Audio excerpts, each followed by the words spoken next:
Marcos 8:34. Diz assim a palavra do Senhor. Se a sua versão é igual à minha, a revista é atualizada, vamos ler todos juntos? Então, convocando a multidão e juntamente os seus discípulos, disse-lhes: se alguém quer vir após mim, a si mesmo se negue, tome a sua cruz e siga-me. Quem quiser, pois, salvar a sua vida, perdê-la-á. E quem perder a vida por causa de mim e do Evangelho, salvá-la-á. Que aproveita ao homem ganhar o mundo inteiro e perder a sua alma? Que daria um homem em troca de sua alma? Porque qualquer que nesta geração adúltera e pecadora se envergonhar de mim e das minhas palavras, também o Filho do Homem se envergonhará dele, quando vier na glória do seu Pai com os santos anjos. Amém. Senhor, fala conosco nessa hora, através da Tua palavra, que a nossa mente e o nosso coração estejam atentos, receptivos e focados. Tira toda dispersão, todo empecilho, e ajuda-nos, ó Deus, a receber a Tua palavra, e que a Tua palavra nos incomode, nos desafie, nos encoraje, nos corrija e nos transforme e nos torne mais parecidos com Jesus. Em nome dele eu oro e te agradeço. Amém. Eu sempre tive uma dúvida, quando eu leio esse texto, sobre o que quer dizer si mesmo. O que é negar a si mesmo? O que é o si mesmo? E desde o início da minha fé, isso não era muito claro sobre a constituição do ser humano. A gente aprende que o ser humano é corpo, alma e espírito. E o que é o si mesmo? É negar o corpo, negar a alma, negar o espírito? Nos últimos anos eu cheguei a uma conclusão e um esclarecimento bem maior do que significa isso. Porque às vezes, por exemplo, no início da minha fé, eu comecei a pregar no grupo de jovens lá da igreja, e aí no sábado, o culto dos jovens, tinha lá, quem quer pregar? E eu sempre queria pregar. Entendeu? Eu falei, será que quando eu falo assim, eu quero pregar, é o meu si mesmo ou não é para negar o si mesmo? Será que o fato de pregar é algo que eu devo renunciar ou é uma coisa boa? Será que é algo do meu orgulho ou é uma coisa para eu negar? Então, o que eu tenho que negar em mim mesmo? E eu percebo que às vezes muitos crentes têm essa confusão que eu tinha. O que eu tenho que renunciar? O que eu tenho que abrir mão? O que é o si mesmo que Jesus está falando que a gente tem que negar? Então eu cheguei a uma conclusão, a uma definição mais clara para mim. E aí no meu entendimento, alma e espírito na Bíblia é a mesma coisa. Quando Deus formou o homem do pó da terra e fez o seu corpo, diz que Deus soprou, e o homem se tornou alma vivente. E Deus o formou à sua imagem. Então Deus soprou aquilo que é divino no ser humano, e nos fez do pó da terra. E nós nos tornamos esses seres da terra e do céu, seres indivisíveis, corpo e alma. E aí, você vai falar, mas e o que é o Espírito? É aí na Bíblia, porque tem muita confusão. Porque os termos bíblicos, a poesia bíblica e hebraica, ela é um paralelismo, que às vezes a gente não entende. Então vou citar um texto aqui para vocês, o Salmo 103, quando diz assim, bendize, ó minha alma, ao Senhor, e tudo que há em mim, bendiga o seu santo nome. Quando ele diz a primeira frase, na segunda frase, ele repete a mesma verdade, só com outros termos. Então, o que é alma? Alma é tudo que é em mim. Tudo que há em mim, bendiga o Senhor. A minha alma é tudo que eu sou. Deve bendizer o Senhor. Outro texto, Maria, quando o anjo anunciou, a Maria faz o seu cântico, o seu louvor, ela diz assim, quem lembra o que diz lá, hein? A minha alma engrandece ao Senhor e o meu espírito se alegra em Deus, o meu Salvador. A mesma coisa, a minha alma engrandece, o meu espírito se alegra em Deus. Alma e espírito é a mesma coisa. Alma e espírito é a mesma coisa. Então, a gente precisa diferenciar o que é alma e o que é corpo. Somente isso. Somente isso. Mas aí, eu vou simplificar as coisas. Mas onde é que está o si mesmo aí? São as coisas do corpo, então? Não. Se você for para Romanos 7, aí a coisa complica mais ainda. Porque Paulo diz assim, o meu ser interior tem prazer em Deus, mas o outro eu faz o que eu não quero, e o que eu quero eu não faço. Miserável homem que sou, porque eu quero, mas o outro eu não faz o que eu quero. Aí Paulo fala, não, mas no fundo eu quero, mas o outro eu não quer. O bem que eu quero eu não faço, e o mal eu faço. E é tudo eu. Quantos eus tem no apóstolo Paulo? Tem 2, 3 eus tem lá dentro dele. Complica mais ainda. Complica mais ainda. De que eu que ele está falando? E aí vem aqui para o si mesmo. Então eu vou explicar isso, né? Eu vou explicar isso usando esses termos que quem tem ouviu pelo menos a palestra que eu dei aqui sobre o Enneagrama, deixa isso muito claro. Deixa muito claro. A alma é o sopro de Deus, é aquilo, é a imagem de Deus em você, que aspira, que deseja, que tem relação com Deus. Quando a gente nasce, a sua alma está lá em você, sua alma está se expressando. Mas para sobreviver nesse mundo caído e cheio de pecado, nós construímos o si mesmo, o ego, ou aquilo que a gente chama de estrutura egóica. Você constrói o seu ego para sobreviver. E o seu ego é o seu eu relacional, o seu eu social, o seu eu superficial. Essa é a construção do nosso ego. A sua alma é aquilo que aspira por Deus, que anseia por Deus. Então, o si mesmo é essa construção psicológica, social, antropológica, sociológica, que nós construímos para sobreviver e para viver. Quando você crê em Jesus, quando você nasce de novo, aquele sopro, aquela imagem que estava dormente, ela é restaurada. E a sua alma é refeita, a imagem de Cristo está sendo refeita, e na sua alma está a vida de Deus. A sua identidade profunda. Quem você é em Cristo.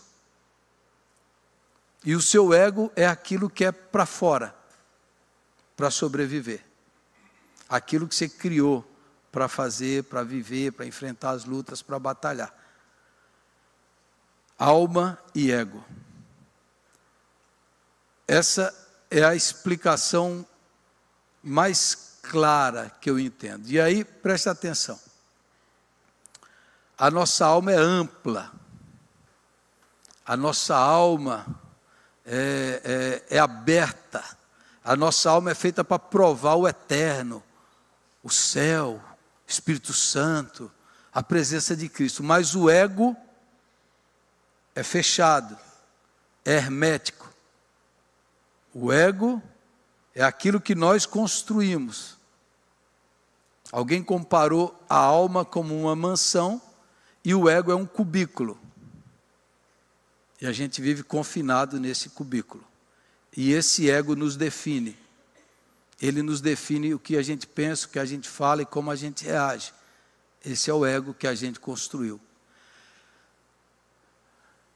Os santos do passado, por exemplo, e aí a gente tem um certo preconceito com eles, mas se você lê um clássico da espiritualidade cristã, O Castelo das Sete Moradas da Alma, de Santa Teresa d'Ávila, ela compara a nossa alma com um castelo que tem 7 moradas, onde Deus vai se revelando à nossa alma.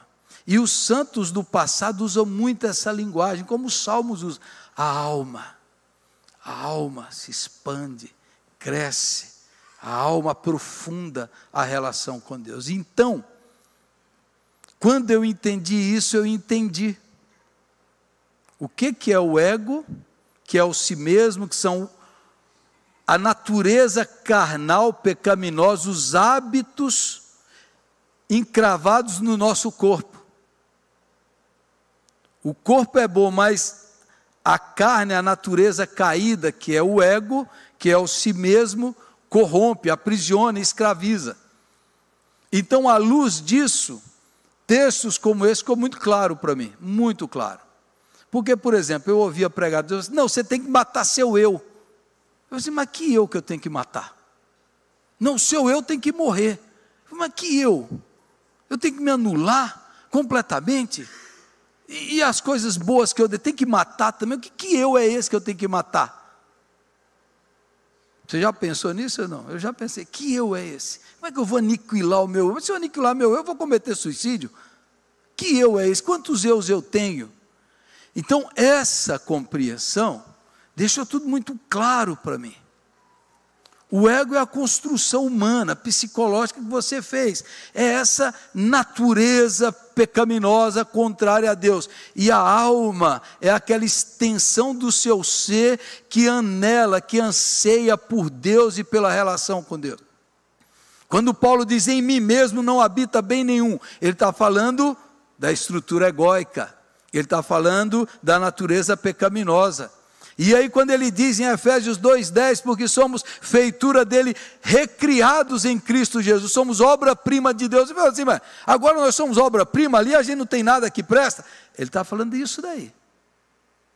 Uma coisa é a alma, é a obra-prima, poesia que Deus fez.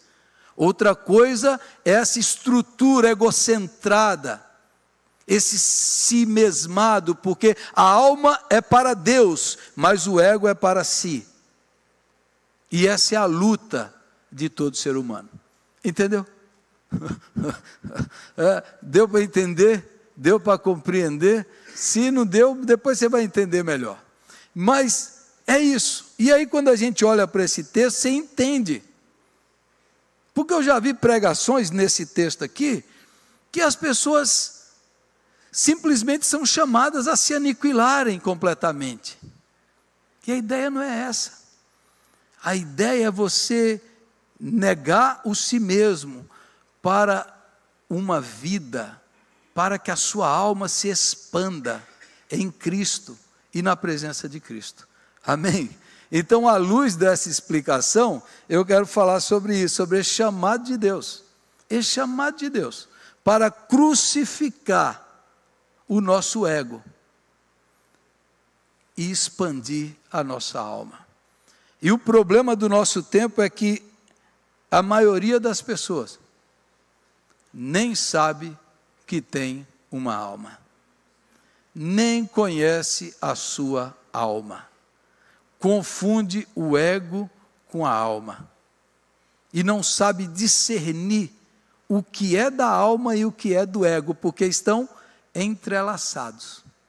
E aí quando Jesus chama os seus discípulos e faz esse desafio do discipulado, do seguimento, de segui-lo, ele fala, se vocês querem me seguir, vocês têm que abandonar, que como eu falei hoje de manhã, o esquema, o sistema do mundo, é esse sistema autocentrado, fechado em si mesmo, e esse si mesmo que impede os discípulos, é esse si mesmo que impede a gente fazer a vontade de Deus, é esse si mesmo que nos impede de seguirmos a Jesus, porque nascemos e o nosso ego é focado aqui, no umbigo, e Jesus diz, olha, para me seguir você tem que negar isso, você tem que renunciar, você tem que abrir mão, Você tem que deixar isso para olhar para mim, para abrir-se para Jesus, para Deus e para o próximo.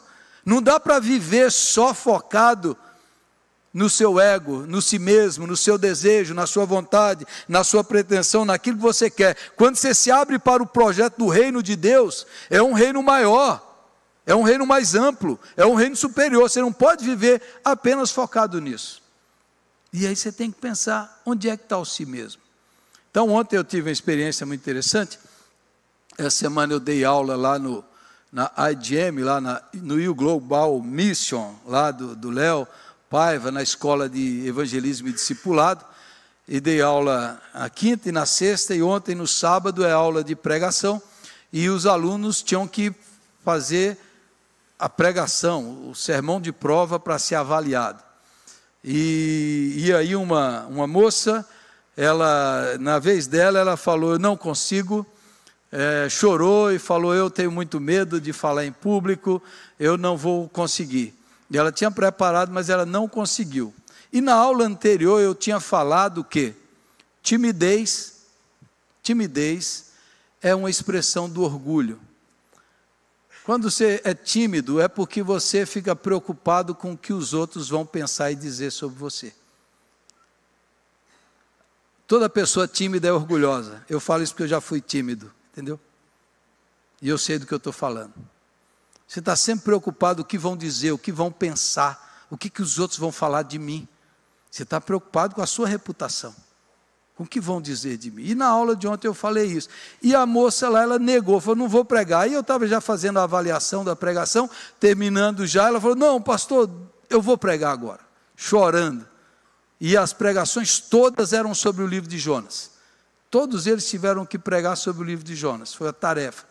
14 pregações eu ouvi ontem, hein? Imagine, 14. E aí ela foi lá e com lágrimas nos olhos, ela pregou. Ela falou, e falou bem. Falou com coragem.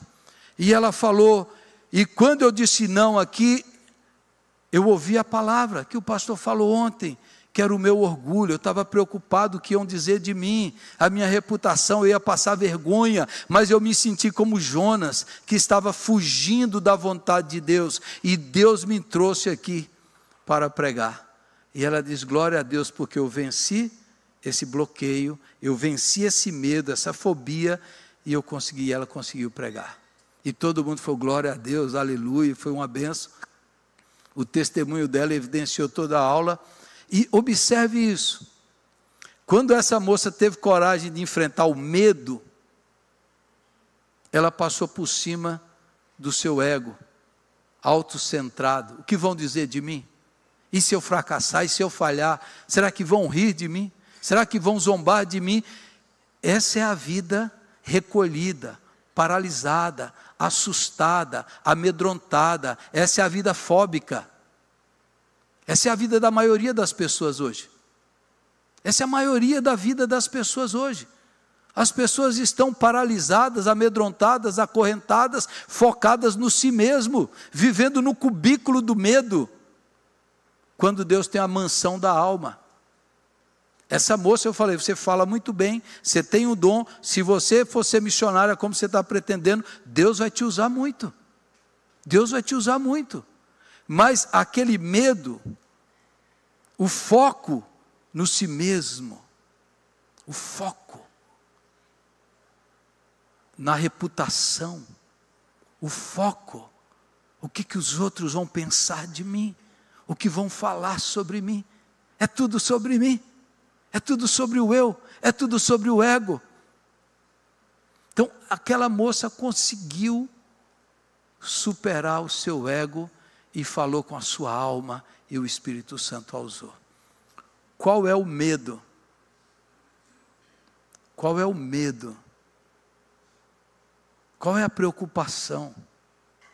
Qual é o quarto escuro que você está vivendo, e que você não expande os seus dons, os seus talentos, você não cresce, não progride, não prospera, porque você diz, não, isso é um trauma de infância, Isso é um bloqueio que eu tenho, isso é uma dificuldade que eu carrego, eu sou assim. Sabe quem está falando isso? O ego. É esse que tem que ser negado, é esse que tem que ser renunciado, é esse que tem que ser crucificado. Então, quando Jesus diz, negue-se a si mesmo, é isso que ele está falando. Aí Jesus diz, tome a sua cruz. Para ser meu discípulo, para seguir Jesus, você tem que fazer isso. Tomar a cruz era um instrumento de morte e salvação. Jesus tomou a cruz, que era a nossa cruz, levou a nossa morte para nos dar a vida e a salvação. E agora ele diz, agora você precisa tomar a sua cruz. Tomar a morte do ego, dessa vida centrada no seu umbigo, para a vida centrada em Cristo, no seu propósito e nos seus planos. Tem um livro ali muito bom chamado Você é o Ponto Fraco de Deus e Outras Mentiras da Teologia Coach, né? Que é um livro criticando essa teologia coach. O que é a teologia coach? Eu tenho sonhos e Deus vai me ajudar a realizar meus sonhos. Não é assim? Deus é a gasolina do meu carro. Como se Deus fosse um acessório, a sua vida é que fosse o centro. É o contrário, meu irmão, é o contrário. É Deus que tem um propósito. E Ele escolheu você para realizar o propósito dEle. E Ele escolheu você para viver nesse propósito. E ao fazer isso, você vai experimentar a verdadeira vida. Você vai salvar sua alma. Você vai estender e aprofundar sua alma. Então, a cruz é esse instrumento de morte. Doloroso, difícil, não é fácil, mas é isso que Jesus fala. Você quer ser meu discípulo? Você precisa tomar a sua cruz, você precisa morrer para si mesmo todos os dias e me seguir, e olhar para mim, e seguir o Senhor, e ir atrás dele. É a morte por amor, é aquela morte que se dá pelo outro, é aquela morte que abre mão, é a morte que faz isso. E a cruz também é o compromisso com a missão de salvação, a missão do Evangelho, a missão de levar salvação para as pessoas. De falar assim, como é que eu posso ser instrumento de Deus para levar a salvação, a mensagem da cruz, proclamar a redenção, o perdão dos pecados, a vida eterna, para as pessoas que não conhecem? Como é que eu faço isso? O Jonas não queria que os ninivitas fossem salvos, ele fugiu, e Deus foi atrás dele, trouxe, e ele salvou os ninivitas. Quantas pessoas fugindo do chamado de Deus, do propósito de Deus, daquilo que Deus quer fazer? Foge. Então, para ser discípulo de Jesus, você precisa ter a disposição de sacrificar o seu ego todo dia, de crucificá-lo lá na cruz, de eu estou crucificado com Cristo, como diz Paulo, não sou eu que vivo, eu estou crucificado com Ele. Abraçar a missão da salvação. Quantas pessoas na igreja de Jesus abraçam a missão de servir, de testemunhar, de pregar o Evangelho? Quantas pessoas à nossa volta estão nas trevas, na ignorância, no pecado? E às vezes nós estamos pensando no meu entretenimento, estou pensando naquilo que vai me satisfazer. Quantas vezes a gente ouve falar das missões, de levar o Evangelho, e você fala assim, mas eu não tenho nada a ver com isso. Morrer para si mesmo é se colocar à disposição da missão de Deus. Deus tem uma visão global, tem um amor universal. O Evangelho já chegou na nossa cidade. Aqui na nossa cidade, se uma pessoa quiser ler a Bíblia, ouvir o Evangelho, ela tem uma igreja, ela tem uma Bíblia. E outros lugares do mundo que ela não tem uma igreja, não tem uma Bíblia, não tem um pastor, não tem um pregador. A mensagem de Jesus, a ordem é ide pregai o Evangelho. A cruz tem a ver com isso, é abrir mão do conforto, abrir mão das coisas para levar o Evangelho àquele que precisa. Você já parou para pensar nisso? Quantas pessoas à nossa volta e a gente não testemunha, não ora, nem convida para vir para a igreja? Quantas vezes nós só estamos pensando no nosso próprio bem, nas bênçãos nossas, nas coisas, no bem material, no conforto? E o nosso cristianismo é uma coisa acomodada, é um relacionamento confortável. Quando foi a última vez que você renunciou a algo por causa do Evangelho e para levar o Evangelho para alguém? Quantas vezes você deixou de fazer alguma coisa que você queria? Falou, não vou fazer, porque hoje eu vou fazer isso. Não, eu não vou usar isso, eu vou levar o Evangelho. Eu vou testemunhar, eu vou visitar, eu vou orar, eu vou ajudar. Eu não vou reter, eu não vou acumular, eu vou partilhar. Isso é a cruz de Cristo, é todo dia você acordar. Como é que eu posso abençoar alguém hoje? O que eu posso abrir mão nessa semana? O que eu vou renunciar para proclamar o amor de Deus para as pessoas que não conhecem? O que eu posso fazer? E aí, de novo, a gente vai caindo nessa teologia do comodismo, do coach. Não, Deus me dá, Deus me abençoa, Deus supre, eu procuro a Deus quando está tudo bem. E pessoas nas trevas, na ignorância, no pecado, no vício, e você dormindo na luz, quando pessoas estão morrendo nas trevas. Você já parou para pensar nisso? Quantos parentes seus que não conhecem o Evangelho de Jesus? Quantas pessoas você conhece que não sabem discernir a mão direita da esquerda?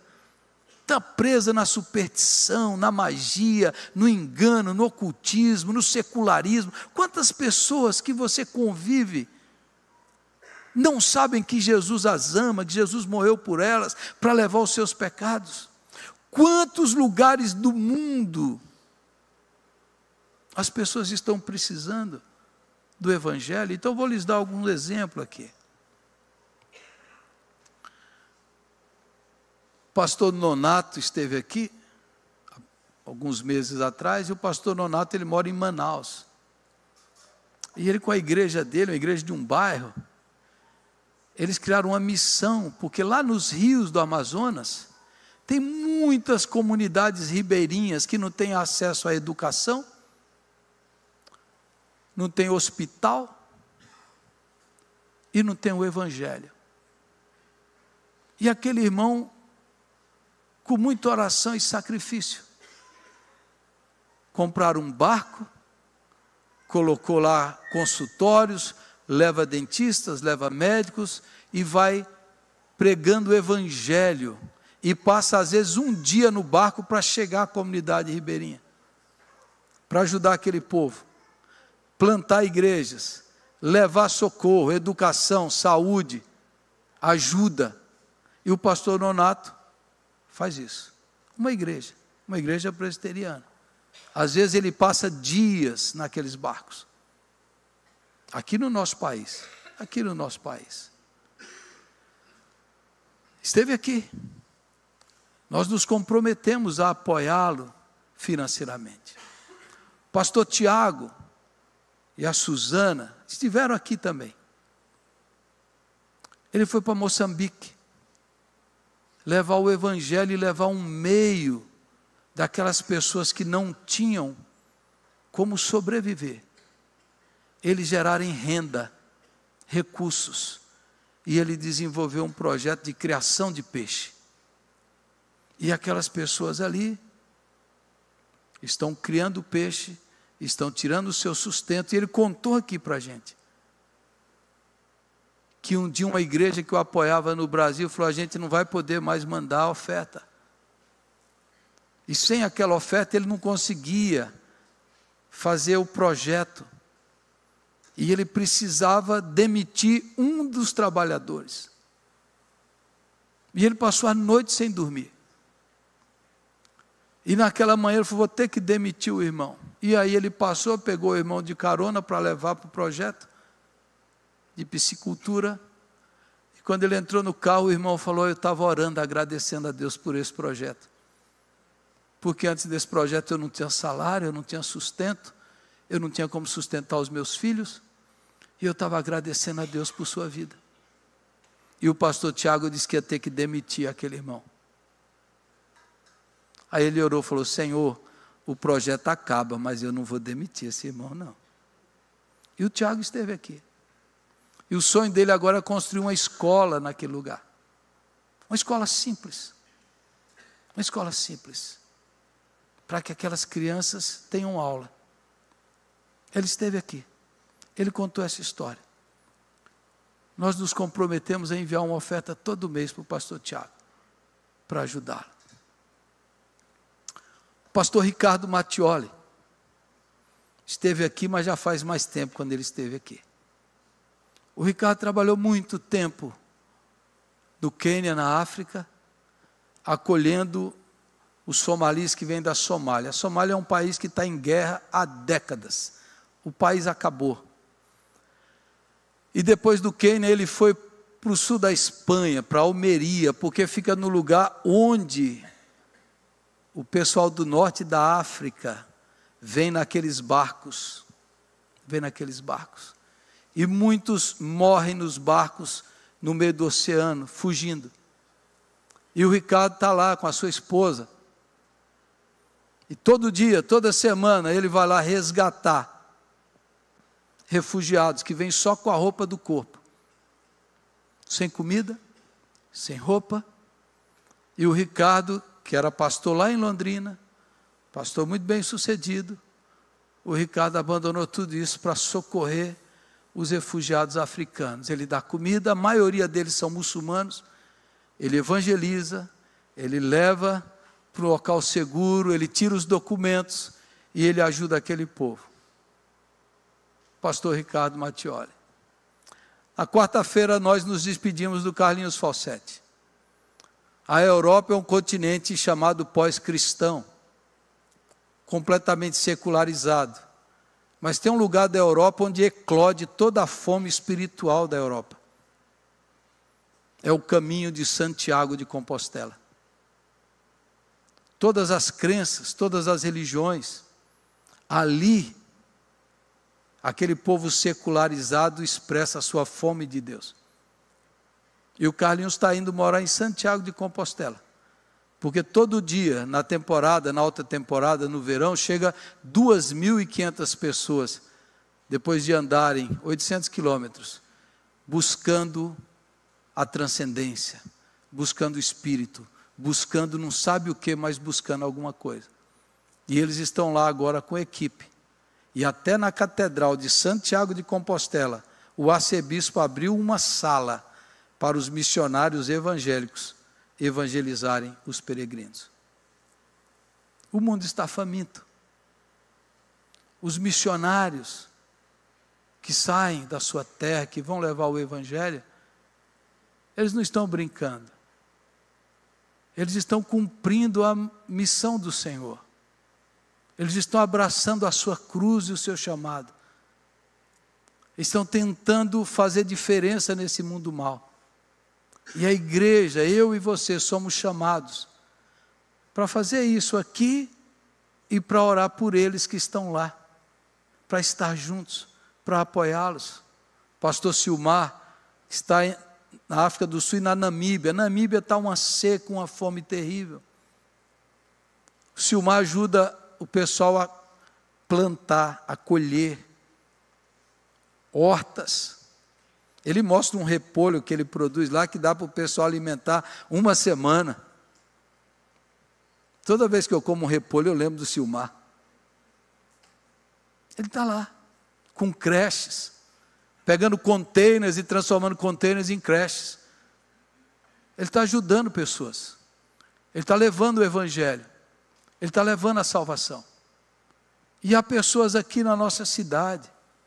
Há pessoas aqui na nossa igreja. A gente aqui na nossa igreja que vai no hospital. Às vezes vai no hospital sozinho, porque não tem ninguém para ir junto. Vai no hospital, campo missionário, as escolas, universidades, onde há necessidade, onde há fome, onde há carência. Isso é tomar a sua cruz, é deixar o seu sofá, é deixar o seu sábado à tarde, é deixar seu passeio, o seu lazer, para servir, para ajudar, para testemunhar, para proclamar o Evangelho. Há outras portas se abrindo para nós aqui na nossa cidade. Há outras portas se abrindo para a nossa associação, projeto social e projeto de evangelização, lado a lado, há portas. Jesus falou que a seara é grande, mas os trabalhadores são poucos. A Madalena está lá em Angola, Moçambique, para discipular e evangelizar, precisa das nossas orações e dos nossos recursos. A nossa irmã Dona Maria Pena fez um bazar há pouco tempo, juntou as doações dos irmãos e arrecadou 14 mil reais. E esse dinheiro é tudo para ajudar esses missionários, para apoiá-los, para sustentá-los, para que eles não desistam, para que nada lhes falte, para ele levar o Evangelho de Jesus Cristo.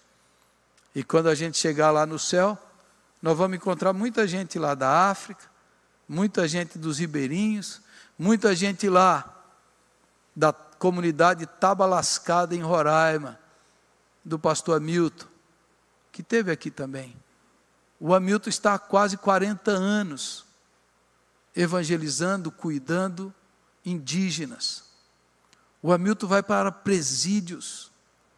Os índios são marginalizados, irmãos, nas ruas, nas cidades, são discriminados. Vai para os hospitais, vai lá na tribo, evangelizar, discipular, levar salvação, tirar do alcoolismo. Ele poderia ter tido outra vida, ele poderia ter feito outra coisa, mas ele abraçou a sua cruz. Ele abraçou a sua cruz pela salvação do próximo, porque ninguém tem maior amor do que este, de dar sua vida pelos seus amigos. Você entendeu, irmãos? Entendeu que às vezes a gente vai falar de missões aqui na igreja, vai vir um missionário, eu não posso falar que vai vir missionário, porque você nem vem no culto. Tem irmão que fala assim, é missionário, vai pedir dinheiro. Você tinha que agradecer por ter um missionário, porque Deus está te dando o privilégio de usar o seu dinheiro,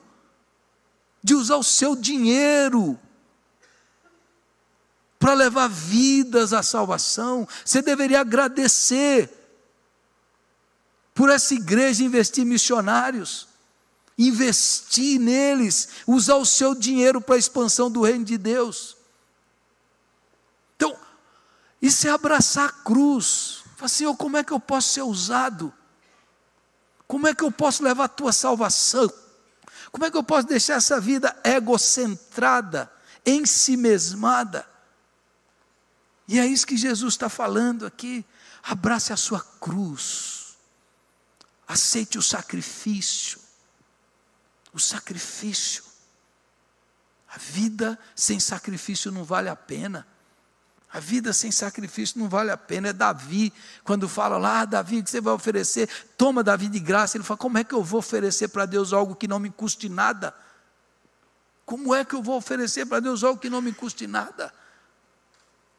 O que custou tudo para Jesus? E a gente se acomoda, se acostuma, relaxa, é indiferente. Tem uma poesia de uma poetisa que diz, hoje o mundo não morre mais por causa do ódio.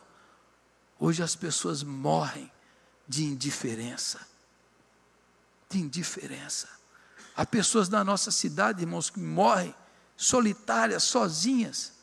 Leva 2, 3 dias para descobrir que ela morreu lá. Porque o mundo é assim, marcado pela indiferença.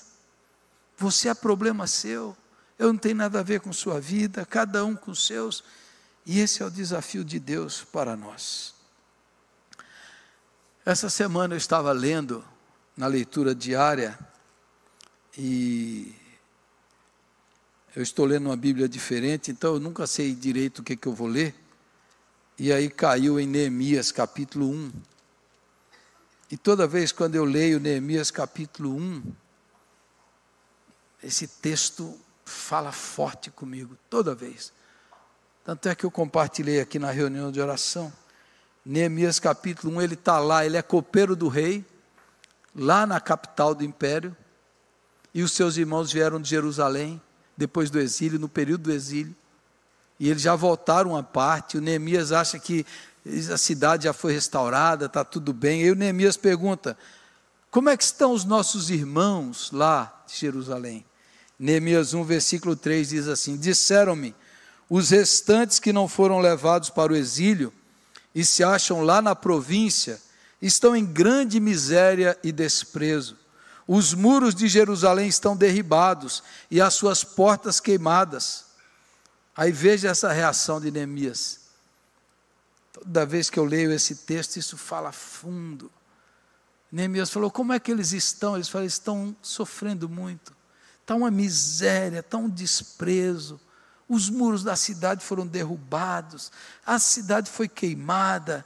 Versículo 4: tendo eu ouvido estas palavras, assentei-me e chorei, e lamentei por alguns dias, e estive jejuando e orando perante o Deus dos céus. Quando ele descobriu como seus irmãos estavam, aquele homem foi tomado de uma emoção. Ele se assentou, ele chorou por alguns dias, ele jejuou e orou a Deus. E depois ele disse: Senhor, usa a minha vida para ajudá-los. E Deus usou Neemias para restaurar Jerusalém, restaurar fisicamente, materialmente e espiritualmente aquele povo. Esse texto fala muito comigo. Irmãos, quanta coisa ruim está acontecendo no mundo. Mas você já parou que a sua vida está melhor do que a maioria? Quanta gente sofrendo, quanta gente padecendo, quanta gente distante de Deus. Você sente algo, você chora, seu coração se comove. O Neemias fez isso, se comoveu profundamente, chorou e orou por aquele povo. Tomar a cruz de Jesus é tomar a sua missão, é tomar a missão de Deus, a missão de Cristo, é não viver mais para si mesmo, mas para viver para a salvação dos perdidos, é para entrar na missão de Deus, de alcançar todos os povos até os confins da terra. Abraçar a missão de Jesus é abraçar esse amor de Deus que vai até o povo mais distante e longínquo. Ali vai o amor de Deus. É sentir a dor do outro, é se dispor a dizer: Deus, conte comigo, ajude-me, Senhor. Onde é que estão precisando? Como é que eu posso ser resposta de Deus para essas pessoas? Jesus diz que adianta você ganhar o mundo inteiro, você ter tudo e perder a sua alma. A alma você se perde depois da morte e perde aqui nessa vida. Tem gente que não tem alma, a alma está morta, a vida é seca, é vazia, é vaidosa, é fútil, é inútil. Perder a alma não é só depois da morte, a pessoa perde a alma em vida. Não tem alma, não tem coração, não tem missão, não tem propósito, não tem missão, é tudo si mesmo, si mesmo, si mesmo, si mesmo. Não abre mão de nada. Aí você vai acumulando, acumulando, acumulando, do lado de fora vai crescendo e vai minguando do lado de dentro.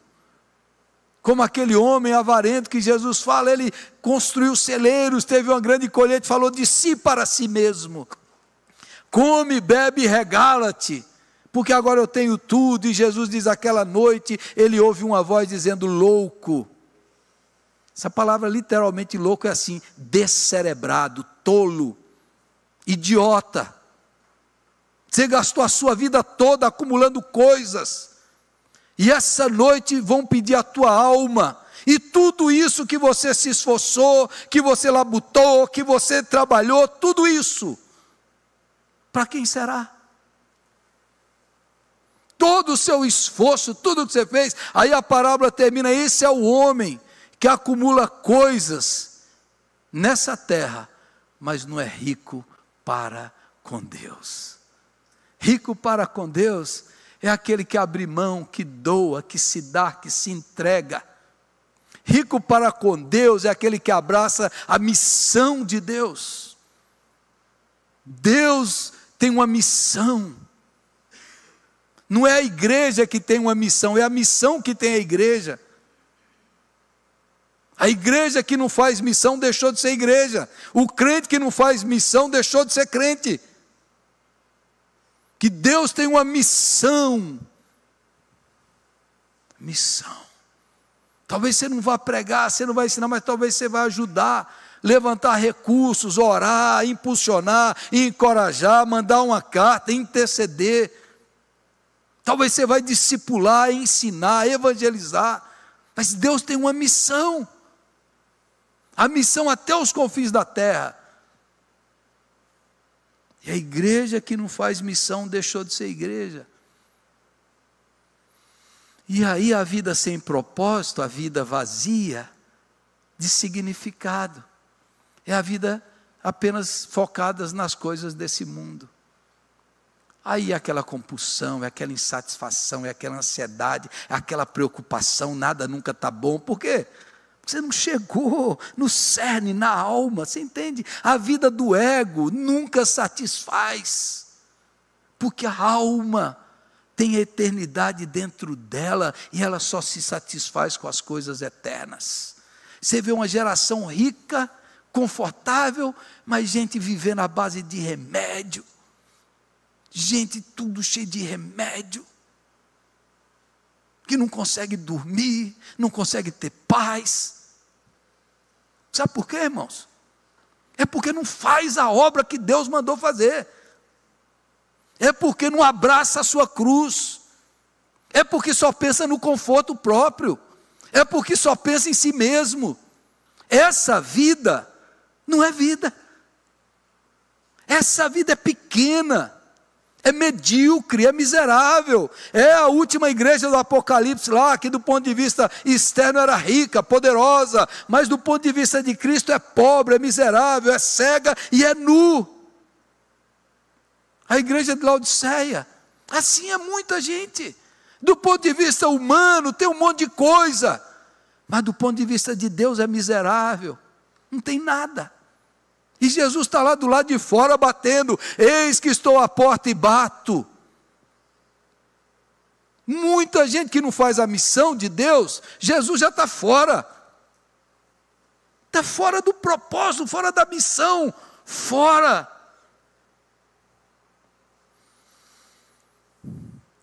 Esses missionários que eu falei aqui o nome deles, você ora por eles, você os conhece? Quando eu convidei você para vir conhecê-los aqui, por que você não veio? Quando eu convido missionários, eu passo vergonha. Por que você não ora por eles? Por que você não os conhece? Por que você não se envolve? Por quê? Isso é um privilégio para nós e para você. Isso é um privilégio para essa igreja, não ser uma igreja local, mas ser uma igreja global. Que no dia lá da salvação, vai chegar o menino lá de Angola, o menino de Moçambique, vai chegar o indígena, e vai falar, eu cheguei aqui porque o missionário que vocês enviaram pregou o evangelho para mim. Porque o missionário que vocês sustentaram levou a salvação para mim. Isso é abraçar a cruz. Isso é abraçar o sacrifício. Isso é viver para o outro. Louvado seja Deus. Abra a sua Bíblia no Evangelho de João, capítulo 12. Eu vou terminar com esse texto.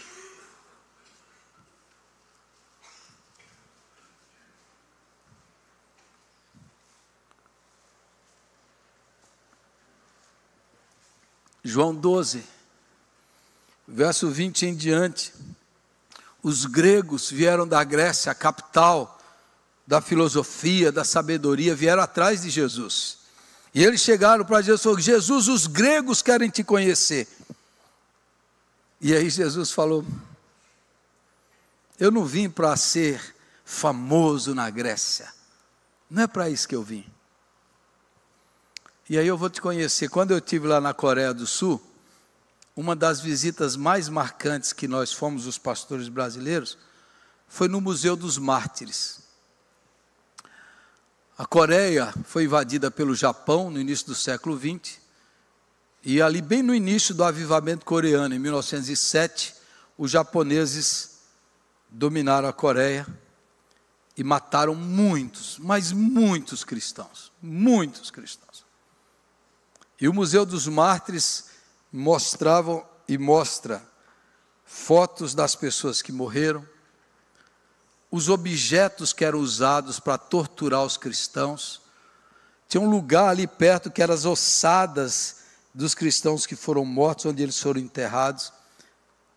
E depois, em 1945 e 47, teve a Guerra das Coreias, que é quando o comunismo tentou dominar, e aí a Coreia se dividiu, a Coreia do Norte, comunista, e a Coreia do Sul.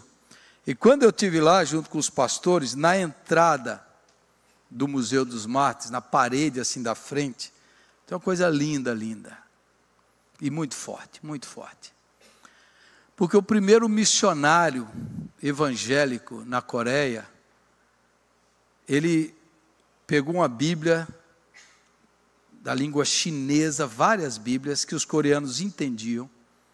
Era uma nação que não tinha evangelho ainda naquela época, chamava Thomas.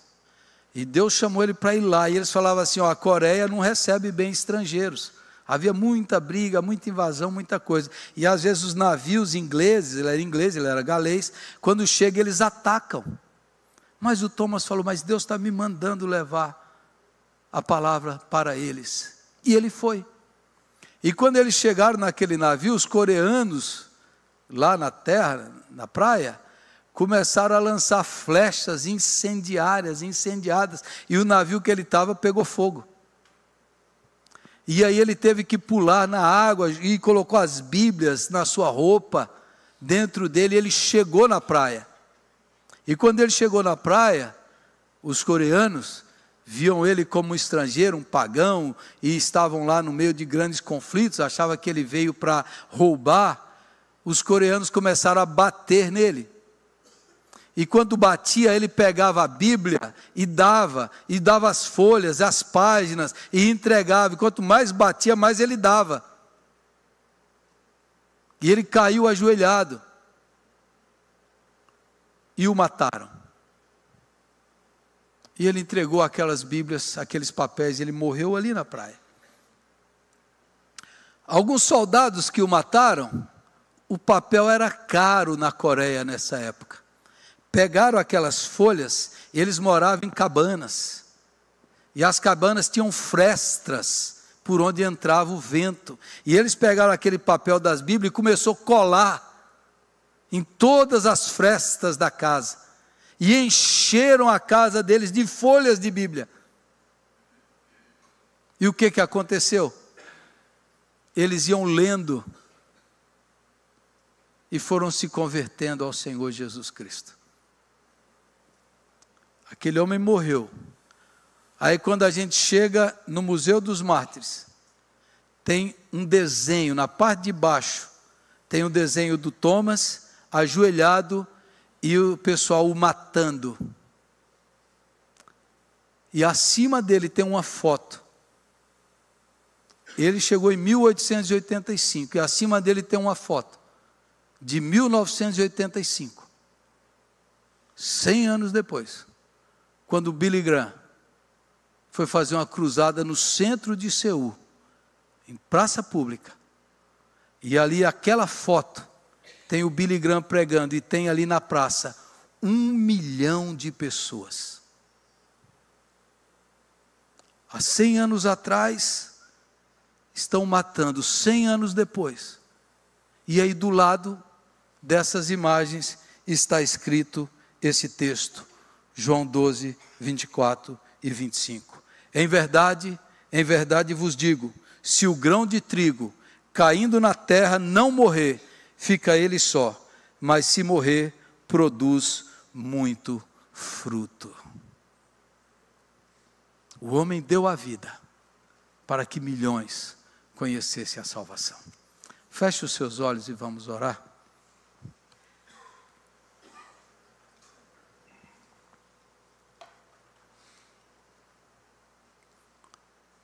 o que você tem aberto mão? O que você tem renunciado em prol do Evangelho?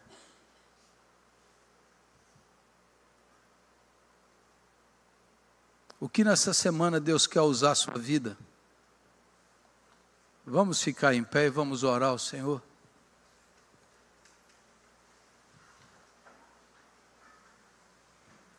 Como Deus quer te usar? O que você tem que renunciar? O que você tem que deixar?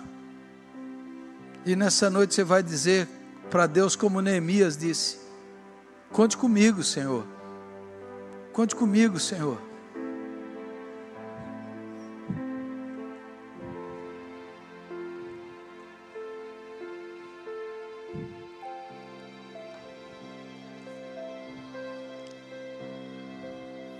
Há quanto tempo você não fala mais de Deus para ninguém? Há quanto tempo você não usa os dons que Deus te deu? Há quanto tempo você não evangeliza, não testemunha, não convida? Será que você está só pensando em si mesmo? Fale com Deus. Senhor, conte comigo. Conte comigo, Senhor. Eu quero ser usado. Eu quero ser instrumento do Senhor.